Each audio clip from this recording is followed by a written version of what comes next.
রমাদানে সেই প্রতিষ্ঠিত সুন্নাহ নবী সাল্লাল্লাহু আলাইহি ওয়াসাল্লামের রমাদানে সেটি হলো রমজানের শেষ দশকে ইতিকাফ করা। শেষ দশকের ইতিকাফ সম্পর্কে মা আয়েশা রাদিয়াল্লাহু তাআলা আনহা বলেছেন, কানা নবী সাল্লাল্লাহু আলাইহি ওয়াসাল্লাম ইয়াতাকিফুল আশরাল আওয়াখির মিন রমাদান হাত্তা তাওয়াফাহুল্লাহ। নবী করিম সাল্লাল্লাহু আলাইহি ওয়াসাল্লাম রমাদান ফরজ হওয়ার পর থেকে নিয়ে যে রমজানের শেষ 10 দিন ইতিকাফ করতে শুরু করেছেন, তার ওয়াফাত পর্যন্ত, মৃত্যু পর্যন্ত প্রত্যেক বছর তিনি রমজানের শেষ 10 দিন ইতিকাফ করেছেন। এবং আবু হুরায়রা রাদিয়াল্লাহু তাআলা আনহু বর্ণিত আরেকটি হাদিস থেকে আমরা জানতে পারি যে নবী সাল্লাল্লাহু আলাইহি ওয়াসাল্লাম তার জীবনে প্রত্যেক বছর রমজানের শেষ 10 দিন ইতিকাফ করেছেন, আর জীবনের সর্বশেষ রমজান যেটি ছিল সেই রমজানে তিনি 20 দিন ইতিকাফ করেছেন। রমজানের অর্ধেকের বেশি দিন অতিবাহিত হয়ে গেছে, বাকি অর্ধেকেরও কম সময় আমাদের সামনে আছে। এমনিতেই কিয়ামত যত নিকটবর্তী হবে সময়ের বারাকাহ তত কমে যাবে। নবী সাল্লাল্লাহু আলাইহি ওয়াসাল্লামের হাদিসে সেরকম ভবিষ্যৎবাণী করা হয়েছে। তাকারাবাজ জামান, মাস সপ্তাহের মতো দ্রুত পার হয়ে যাবে, বছর মাসের মতো অতিবাহিত হয়ে যাবে। এভাবে প্রতিটা সময় দিন যত অতিবাহিত হবে তত সংকীর্ণ হয়ে যাবে, সময়ের বারাকা খুঁজে পাওয়া যাবে। দেখতে দেখতে দিন পার হয়ে যাবে, দিন পার হয়ে রাত চলে আসবে, রাত পার হয়ে সকাল চলে আসবে। এভাবে জীবনটা খুব দ্রুততার সাথে ক্ষয় হয়ে শেষ হয়ে যাবে, আর মূল্যবান এবং দামি সময়গুলো আরো দ্রুততার সাথেই শেষ হয়। তো রমজান মাসের যে দিনগুলো অতিবাহিত হয়ে গেছে, এই দিনগুলো এত দ্রুততার সাথে অতিবাহিত হয়েছে যে আমরা অনেকে ভালো করে টেরও পাই নাই যে কখন রমজান শুরু হলো, আবার শেষ হওয়ার দিকেও গড়িয়ে পড়েছে। তো এই জন্য আমল আগামীকাল করব, পরশু করব, সামনের সপ্তাহে করব, শেষ 10 দিন করব, লাইলাতুল কদরে করব, এরকম কোনো অপেক্ষায় না রেখে বরং আমল যখন আল্লাহ তাআলা তৌফিক দিয়েছেন, নিজের ভিতরে বুঝ হয়েছে, যখন রমজানের ফজিলত এবং মর্যাদার কথা অনুভব করতে পেরেছি, উপলব্ধি করতে পেরেছি, তখন থেকেই আমল শুরু করা দরকার। আল্লাহ রাব্বুল আলামিন আমাদেরকে রমজানের অবশিষ্ট প্রতিটা মুহূর্তকে সর্বোচ্চ কদর করার তৌফিক দান করুন। প্রিয় ভাইরা আমার, রমজানের এই ফজিলতের এবং মর্যাদাপূর্ণ এই সময়গুলো যদি আমরা সঠিকভাবে কাজে না লাগাতে পারি, তাহলে সেটা আমাদের জন্য চরম হতভাগ্যের কারণ, এবং সেটা নবী রাসূলুল্লাহ সাল্লাল্লাহু আলাইহি ওয়াসাল্লামের অনেকটা বদদোয়ার কারণ হতে পারে, যেটা অত্যন্ত ভয়াবহ ব্যাপার। আর এই সুযোগ হাতছাড়া হওয়ার পর আর জীবনে কোন সুযোগ আসবে?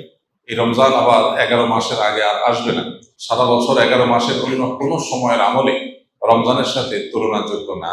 এজন্য এই মাসের অতিবাহিত হওয়া দিনগুলো যে ক্ষতি হয়েছে, যে ঘাটতি হয়েছে, যতটুকু আমি পিছিয়ে পড়েছি, সেটাকে পুষিয়ে নেওয়ার জন্য এখন থেকে সংকল্প করি, শপথ করি, পণ করি, নিয়ত করি। আল্লাহ আমাদেরকে তৌফিক দান করুন। রমজানের অবশিষ্ট দিনগুলোর মধ্যে সবচেয়ে গুরুত্বপূর্ণ আমলের নাম হলো ইতিকাফ, যেটা রমজানের শেষ দশকে করতে হয়। ইতিকাফ অবশ্য রমজানের প্রথম দশক, মাঝের দশক, এই দিনগুলোতেও করা যায়, একদিন 2 দিনও করা যায়, কিন্তু মাসনুন যে ইতিকাফ নবী করিম সাল্লাল্লাহু আলাইহি ওয়াসাল্লামের রমাদানে, সেই প্রতিষ্ঠিত সুন্নাহ নবী সাল্লাল্লাহু আলাইহি ওয়াসাল্লামের রমাদানে, সেটি হলো রমজানের শেষ দশকে ইতিকাফ করা। শেষ দশকের ইতিকাফ সম্পর্কে মা আয়েশা রাদিয়াল্লাহু তাআলা আনহা বলেছেন, কানা নবী সাল্লাল্লাহু আলাইহি ওয়াসাল্লাম ইয়াতাকিফুল আশরাল আওয়াখির মিন রমাদান হাত্তা তাওয়াফাহুল্লাহ। নবী করিম সাল্লাল্লাহু আলাইহি ওয়াসাল্লাম রমাদান ফরজ হওয়ার পর থেকে নিয়ে যে রমজানের শেষ 10 দিন ইতিকাফ করতে শুরু করেছেন, তার ওয়াফাত পর্যন্ত, মৃত্যু পর্যন্ত প্রত্যেক বছর তিনি রমজানের শেষ 10 দিন ইতিকাফ করেছেন। এবং আবু হুরায়রা রাদিয়াল্লাহু তাআলা আনহু বর্ণিত আরেকটি হাদিস থেকে আমরা জানতে পারি যে নবী সাল্লাল্লাহু আলাইহি ওয়াসাল্লাম তার জীবনে প্রত্যেক বছর রমজানের শেষ 10 দিন ইতিকাফ করেছেন, আর জীবনের সর্বশেষ রমজান যেটি ছিল সেই রমজানে তিনি 20 দিন ইতিকাফ করেছেন। যেমনটি নবী সাল্লাল্লাহু আলাইহি ওয়াসাল্লাম জীবনে কোনো বছর, কোনো রমজানে একবারও ছাড়েননি, আমাদের সমাজে বেশিরভাগ মানুষের জীবনে সে আমলটি জীবনে একবারও করা হয়। এর চেয়ে বড় দুর্ভাগ্যের বিষয় আর কি হতে পারে? এর চেয়ে বড় হতভাগ্যের বিষয় আর কি হতে পারে? চরম শত্রুর সাথেও তো মানুষের এই বৈপরীত্য থাকে না। এরকম বৈপরীত্য নবী সাল্লাল্লাহু আলাইহি ওয়াসাল্লামের সাথে আমাদের আচরণগত, আমলগত বৈপরীত্য আমরা সৃষ্টি করে ফেলেছি। এই জন্য আমরা নিয়ত করে নেই, আল্লাহ রাব্বুল আলামিনের কাছে তৌফিক কামনা করি, আমরা ইনশাআল্লাহ রমজানের শেষ 10 দিন ইতিকাফ করব। ইতিকাফ মানেটা কি? ইতিকাফ শব্দের অর্থ কোথাও নিজেকে আবদ্ধ করে ফেলা, নিজেকে বন্দী করে ফেলা। ইতিকাফের মূল কথা হলো রমজানের এই দিনগুলোতে যখন আমরা ইতিকাফ করবো, এই দিনগুলোতে আল্লাহর ঘরে, মসজিদে নিজেকে আটকে ফেলা, আবদ্ধ করে ফেলা। দুনিয়ার মানুষের কাছে মানুষ বিভিন্নভাবে চাইতে পারে। চাওয়ার সর্বোচ্চ লেভেল হলো যে কারোর গেটে গিয়ে বসে পড়া, পাও ধরে বসে পড়া, যে না দেওয়া ছাড়া যাচ্ছি না, যে কোনোভাবে আদায় করার জন্য পণ করা, আল্লাহ রাব্বুল আলামিনের কাছে আমরা সারা বছর দোয়া করি, মুনাজাত করি, চোখের পানি ফেলি তৌফিক অনুযায়ী কম বা বেশি, কিন্তু ইতিকাফের আমলের মাধ্যমে মূলত আল্লাহ রাব্বুল আলামিনের ঘরে এসে কাঁথা বালিশ নিয়ে গাঁথি বস্কা নিয়ে আমরা একরকম বসে যাই আল্লাহর ঘরে, যে আল্লাহ তোমার মাগফিরাত নিয়েই আমি যাব। কোনো মানুষের গেটে দুয়ারে বা পাও জড়িয়ে খুঁটি গেড়ে বসে যেয়ে যেরকম মানুষ চায়, সেই চাওয়ার ফলে সাধারণত মানুষ খুব কমই বিফলে যায়, ঠিক একইভাবে আল্লাহর ঘরে ইতিকাফ করতে এসে একদম খুঁটি গেড়ে বসে যাওয়াটা এরকম চাওয়া অনেকটা। এই চাওয়ার ভিতরে অবর্ণনীয় এক তৃপ্তি আছে, এই চাওয়ার মধ্যে অন্যরকম এক আবেগ আছে, ভাব আছে। এই আবেগটা উপলব্ধি করার তৌফিক যাদের হয়েছে তারা জীবনে কখনো ইতিকাফ ছাড়তে খুব কষ্ট হয়, ইতিকাফের স্মৃতি তারা ভুলতে পারেন না। প্রিয় ভাইরা আমার, গোটা পৃথিবীর হাজার হাজার সৃষ্টি আল্লাহ, এগুলো আমাদের মনোযোগকে, আমাদের ফোকাসকে নানা দিকে বিক্ষিপ্ত করে রেখেছে। সোশ্যাল মিডিয়ার এই যুগে, বিশেষ করে অনলাইনে বিচরণের এই সময়টাতে আমাদের মনোযোগ হাজার হাজার জিনিস নিয়ে যাচ্ছে। আমরা যখন সোশ্যাল মিডিয়া স্ক্রল করি, আমাদের সামনে কোনো একটা পোস্ট আসে, আমরা এই পোস্টটা দেখবো কি দেখবো না সিদ্ধান্ত নেই। স্ক্রল করে যাওয়ার পর বা স্ক্রল করে যদি কোনো পোস্ট সামনে আসে, আমরা যদি সেটা দেখি, তখন রিয়েক্ট করবো কি করবো না সেখানে আমরা মনোযোগ দেই। কোনো পোস্ট আমাদের হাসির উদ্রেক করে, কোনোটা আমাদের কান্না পাইয়ে দেয়, কোনোটা দেখে আমাদের হয়তো বিরক্ত লাগে, কোনোটা দেখে আমাদের ভালো লাগে। আমাদের অনুভূতি, আমাদের আবেগ, আমাদের সিদ্ধান্ত এগুলো এত ভাগে বিভক্ত যে পরিপূর্ণ আল্লাহ রাব্বুল আলামিনের প্রতি মনোযোগী হওয়ার সুযোগ, পরিপূর্ণ আল্লাহর দিকে ফোকাস দেওয়ার সুযোগ, আল্লাহর দিকে ফোকাস তো অনেক পরের বিষয়, নিজের নফসের প্রতি ফোকাস দেওয়া, নিজের ভালোর চিন্তা করার সুযোগটা আমাদের দিন এবং রাত 24 ঘন্টা আমরা ব্যয় করে একটু বের করতে পারি না। বেশিরভাগ মানুষ শেষ কবে নিজেকে নিয়ে ভেবেছেন, বয়স কত হয়েছে, গন্তব্য কোথায়, আমার কোথায় যেতে হবে, আমি কি আসলে জান্নাতে যেতে পারবো, আমি যে ট্র্যাকে আছি সেই ট্র্যাকের শেষ মাথা কি জান্নাত নাকি জাহান্নাম, আমার নিজের কল্যাণের জন্য আমি ভাবনার সুযোগ পর্যন্ত পাই না। আমরা এত ব্যস্ত, এই বস্তুবাদী পৃথিবী আমাদেরকে এত এঙ্গেজ করে ফেলেছে, এত ব্যস্ত করে ফেলেছে, নিজের জন্য সময় দেওয়ার সুযোগটা আমাদের নাই। আমরা ব্যস্ত, আমাদেরকে জিজ্ঞেস করা হয় কেন ব্যস্ত, আমাদের ক্যারিয়ারের জন্য ব্যস্ত, আমাদের নিজের উন্নতির জন্য ব্যস্ত, আমাদের সামাজিক অবস্থানের জন্য ব্যস্ত। অথচ এই সব ব্যস্ততা আড়ালে আমাদের নিজের অনন্ত অসীমকালের যাত্রা, আমাদের রবের এই বিষয়গুলোর প্রতি ফোকাস বা মনোযোগ দেওয়ার সুযোগ আমাদের হয়। এই বাস্তবতায় ইতিকাফ আরো বেশি আমাদের জীবনে রিলেভেন্ট এবং গুরুত্বপূর্ণ। এরকম বিক্ষিপ্ত মনোযোগ যখন কোন সমাজে চরম আকার ধারণ করে, আমরা 2 রাকাত নামাজ পরিপূর্ণ মনোযোগের সাথে, দুনিয়ার কোনো দিকে মনোযোগ যাবে না, পরিপূর্ণ আল্লাহর দিকে মনোযোগ থাকবে। আল্লাহ বলেছেন আকিমিস সালাতা লিযিকরি, তোমরা সালাত কায়েম করো আমার স্মরণের জন্য। আল্লাহ বলেছেন তার স্মরণের জন্য সালাত কায়েম করতে, নামাজ আদায় করতে। এখন আল্লাহর স্মরণ যেন হয়, এটা নামাজের উদ্দেশ্য, কারণ নামাজের মধ্যে আল্লাহর স্মরণ থাকবে। এখন আমাদের নামাজের অবস্থা হয়েছে এমন যে আল্লাহ ছাড়া সবকিছু স্মরণ হয়। 2 রাকাত নামাজ শুরু থেকে শেষ পর্যন্ত পরিপূর্ণভাবে পড়বো, কিন্তু মনোযোগ আল্লাহ ছাড়া অন্য কোনো দিকে যাবে না।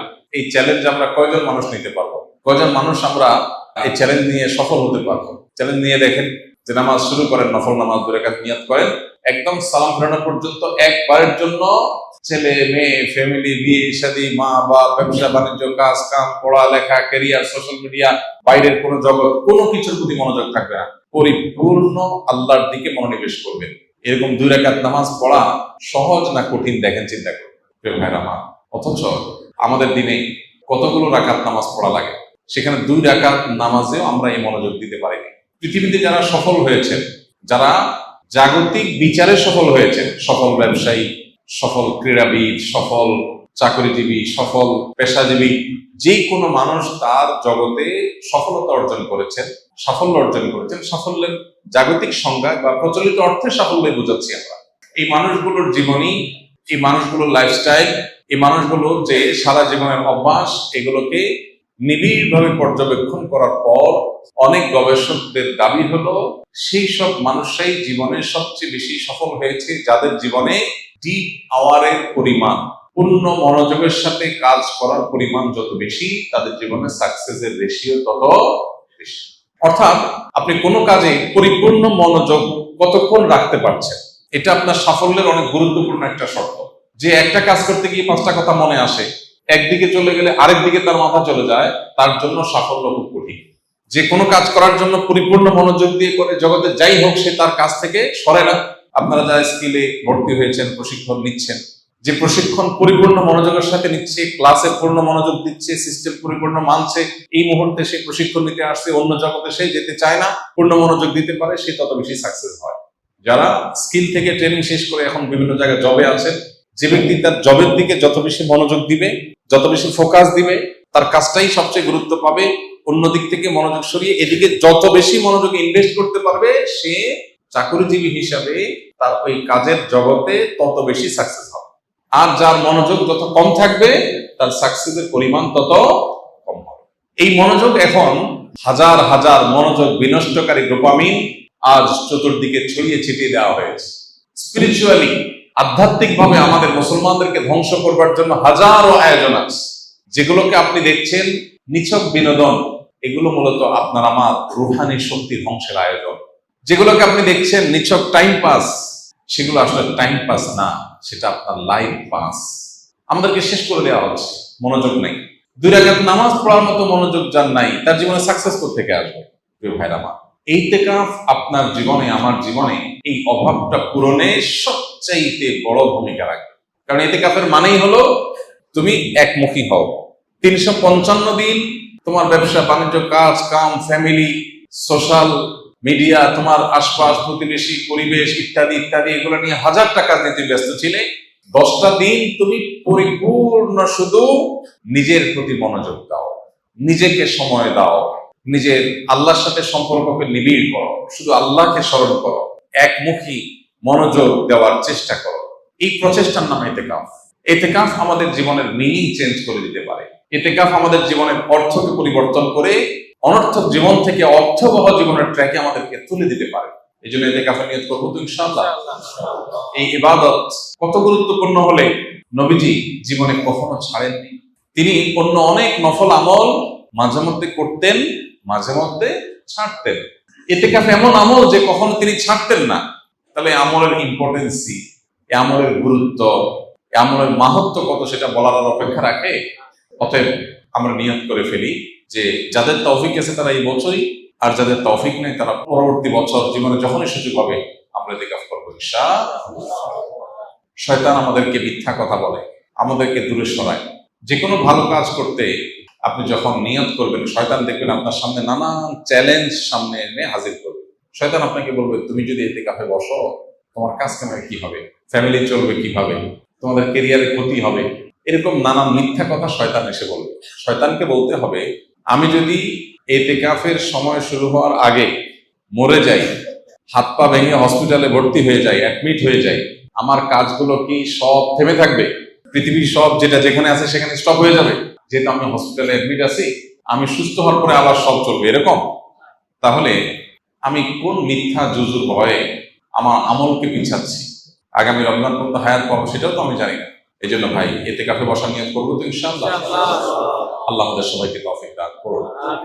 ইতিকাফে যারা বসবেন তাদের উদ্দেশ্যে বলতে চাই যে ইতিকাফে বসে সোশ্যাল মিডিয়া, ফেসবুক স্ক্রল অথবা মোবাইলে অতিরিক্ত ব্যস্ততা, আড্ডা, এগুলো বাদ দিয়ে পরিপূর্ণ আল্লাহর স্মরণ, দোয়া, রোজাদারি, কোরআন তেলাওয়াত, লম্বা লম্বা রাকাতে নফল নামাজ, ওয়াজ ও নসিহত, দ্বীনি বই পুস্তক পড়া এবং বেশি বেশি আল্লাহর স্মরণ করা, এগুলোর মধ্য দিয়ে এই 10টা দিন কাটাবার চেষ্টা করি। আমাদের অভ্যাস খারাপ হয়ে গেছে, আমরা আল্লাহর দিকে মনোনিবেশ করে দীর্ঘ সময় থাকতে পারি না। এই জন্যই আমাদের ট্রিটমেন্ট হলো একটা লম্বা পিরিয়ড, এই 10 দিনের পুরো সময়টা নিজের বিরুদ্ধে যুদ্ধ করা, সংগ্রাম করা, অভ্যাসটাকে পরিবর্তন করার চেষ্টা করা। এটাই আমাদের দুনিয়া এবং আখিরাতের সাফল্যের অন্যতম স্বীকৃতি হিসেবে কাজ করে। আল্লাহ রাব্বুল আলামিন আমাদের সবাইকে নবী সাল্লাল্লাহু আলাইহি সাল্লামের হারিয়ে যাওয়া অবহেলিত এই আমলটিকে পুনরায় জীবিত করার তৌফিক দান করুন। মসজিদে মসজিদে ইতিকাফের জন্য সিরিয়াল পড়ার কথা, ইতিকাফের জায়গা পাওয়া যাওয়ার কথা না, কিন্তু দুর্ভাগ্য আমাদের মুসলমান সমাজে ইতিকাফ করার জন্য লোক পাওয়া যায় না। 2 জন, 1 জন, 3 জনের বেশি লোক পাওয়া যায় না। গড়ে প্রত্যেকটা মসজিদে 2-3 জনের বেশি মানুষ ইতিকাফে বসানো যায় না, অথচ পুরো মহল্লাতে শত শত মানুষ বসবাস করছে, সবাই ব্যস্ত। ব্যস্ততার এই মিথ্যা আমাদের শয়তান সারা জীবন দেখিয়ে যাবে, মনে রাখবে। আপনার সামনে যেদিন মালাকুল মউত হাজির হয়ে যাবে, সেদিন আপনার কোনো ব্যস্ততার অজুহাত কুলাবে না। জীবনের এই সুযোগ আমি আবার পাবো, সেই গ্যারান্টি আমার হাতে নাই। অনেক মানুষ ছিলেন আমাদের সাথে গত রমজানে নাই তারা আমাদের সাথে। অতএব জীবনের সকল ব্যস্ততাকে ঠেলে দিয়ে ইতিকাফে বসার নিয়ত করবো ইনশাআল্লাহ। কারণ যদি এমন হয় যে তিনি মসজিদে বসে কাজ না করলে, ইতিকাফের মধ্যে কাজ না করলে তার ফ্যামিলির রুটি রুজির ব্যবস্থা হবে না, এরকম সিরিয়াস লেভেলের গরিব যদি হয়, তাহলে মসজিদে বসে এমনকি মালামাল কেনা বেচা লাগলে ওলামা ইকরামের ফতোয়া আছে যে মালামাল বাইরে রেখে মসজিদে বসে কেনা বেচা সাধারণত জায়েজ নাই। ইতিকাফকারী ব্যক্তির জন্য জায়েজ আছে যে বাইরে মালামাল থাকবে, তিনি ভিতর থেকে এটার কাজ করবেন, এখান থেকে পরিচালনা করবেন। যদি সেটা নিরুপায় লেভেলের হয়, একান্ত আর্জেন্ট কিছু হয়, সেটা তার জন্য করার সুযোগ আছে। আমরা অনেকে ইতিকাফকে অহেতুক ভয় করি। আমরা মনে করি ইতিকাফ মানে বোবার মতো বসে থাকতে হবে, 10 দিন কোনো কথাই বলা যাবে না, এরকম না। আপনার ফ্যামিলি খোঁজ খবর আপনি নিতে পারবেন। খোঁজ খবর নেওয়া এক জিনিস, আর খাজুরিয়া আলাপ আরেক জিনিস। খাজুরিয়া আলাপ করা যাবে না, প্রয়োজনীয় কথা, কারোর অসুস্থতা আছে তার খোঁজ খবর নিলেন, কোনো প্রয়োজন আছে সে সম্পর্কে গাইড করলেন, এগুলো আপনি করতে পারবেন। যারা ইতিকাফে আছেন তারা নিজেরা আলাপ করতে পারবেন। আমাদের মধ্যে সব ক্ষেত্রেই প্রান্তিকতা। কিছু মানুষ আছে ইতিকাফে বসে আড্ডা মারে, আর কিছু মানুষ মনে করে ইতিকাফে বসলে বোবা হয়ে যেতে হয়। বোবা হওয়ারও নির্দেশ নাই, আবার আড্ডা মারারও অনুমোদন নাই, বরং প্রয়োজনীয় কথা বলা যাবে, কিন্তু বেশিরভাগ সময়গুলো আল্লাহর ইবাদতের দিকে মনোযোগ দিতে হবে। রব্বুল কারীম আমাদেরকে এমন ইতিকাফের তৌফিক দান করুক যে ইতিকাফের স্বাদ মৃত্যু পর্যন্ত প্রতি রমজান